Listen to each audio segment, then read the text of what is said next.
Hey everyone, welcome back to another episode from Apps Academy.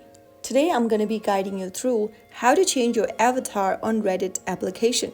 To change your avatar on Reddit application, first of all, open the Reddit app on your device and log into your account.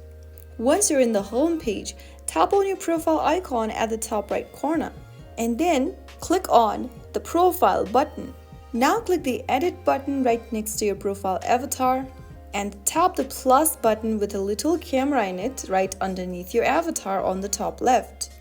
Now, you can style an avatar for yourself or take a picture from your device's camera roll or even select a profile picture of yourself from your device's camera roll.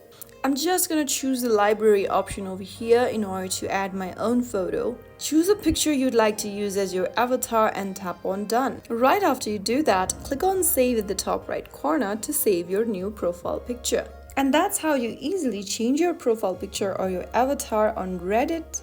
If you found the video helpful, don't forget to like, share and subscribe the channel for more easy tutorials like this.